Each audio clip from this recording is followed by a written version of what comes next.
Okay, let's just dive right in. On the surface, I think we can all agree vaping looks like a kind of modern miracle, right? You get the kick of nicotine, but without all the tar and smoke from a traditional cigarette. But what's really hiding inside that sweet smelling cloud? And you know what? For a lot of people, this is absolutely true. It feels true. Vaping is sleek, it's convenient, and it just works. It delivers that feeling they're after. But you have to ask, is it all just a little too good to be true? Let's break it down. So, first off, what is it that makes vaping so incredibly appealing? Well, it really all boils down to one single, super powerful ingredient: nicotine. Now, nicotine has this reputation for having almost wonder drug qualities, and for good reason. It's a stimulant, so it can sharpen your focus, it can boost your memory and reaction time, but at the same time, it can also calm you down and take the edge off your stress. Plus, it suppresses your appetite. It's this really unique combination that gives you that satisfying little kick. Okay, let's be crystal clear about something really, really important here.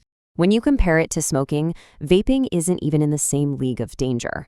I mean, think about it. Smoking is literally inhaling hot smoke and thousands of toxic particles directly into your lungs.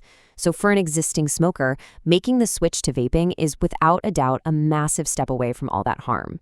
But here's where the whole story starts to get a lot more complicated. We call it vapor, right?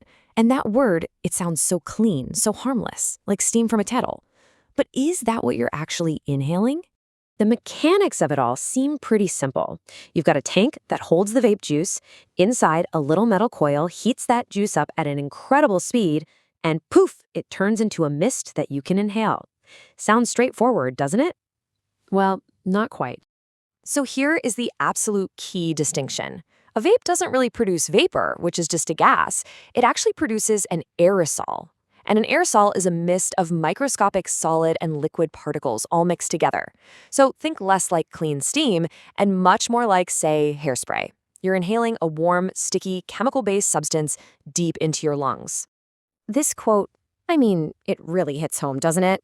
When you think of it that way, inhaling warm body spray, vaping suddenly sounds a whole lot less pleasant.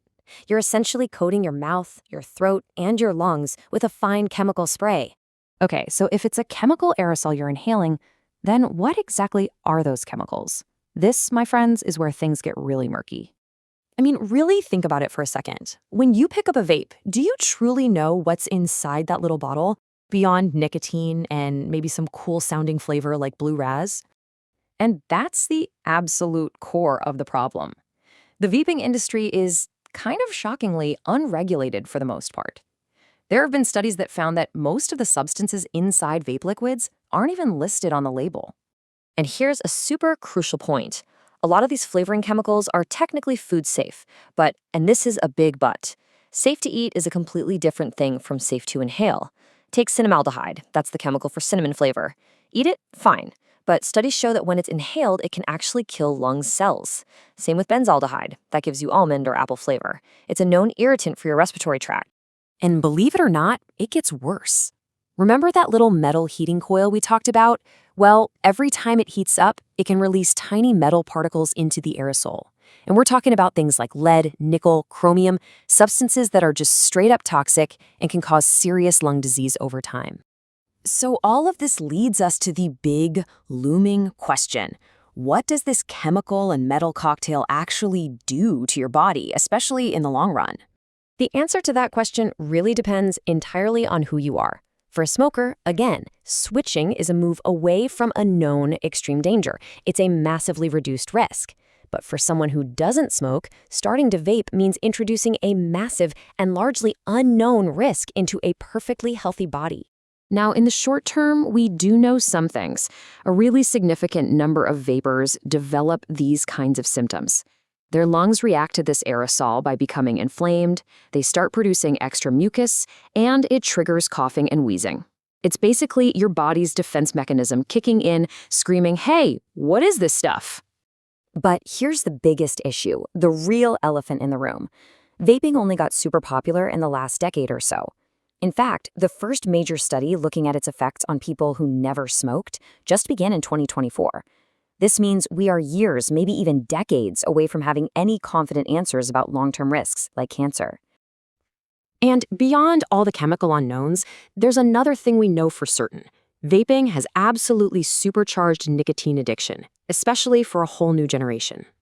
See, because vaping is so much less harsh than smoking a cigarette, it has just exploded among young people. The numbers are frankly staggering. In the UK, 1 in 5 children have already tried it. And this isn't just some casual experimentation, oh no. In the US, a full quarter, 1 in 4, teen vapers are using it every single day. The high doses of nicotine in these modern vapes are just incredibly effective at creating dependency and creating it fast. And if you think quitting is easy, well, it is brutal. We're talking intense physical and psychological symptoms. The cravings are just the tip of the iceberg. You can face severe anxiety, wild mood swings, fatigue, and this awful inability to concentrate or even feel joy. But there is some good news. This is reversible. Physically, the worst of it is actually over pretty quickly. It takes about 72 hours, 3 days, for nicotine to completely clear your system. And after that point, the withdrawal symptoms really start to fade. So where does that leave us with all this? Well, vaping is a true double-edged sword.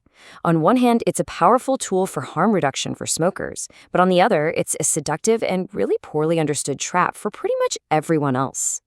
And ultimately, I think this is the real takeaway. Without that crucial long-term data, anyone who vapes is essentially a volunteer. You're a test subject in one of the largest, most uncontrolled medical experiments in history. And the results, well, they won't be in for decades. It's a powerful thought to end on, isn't it?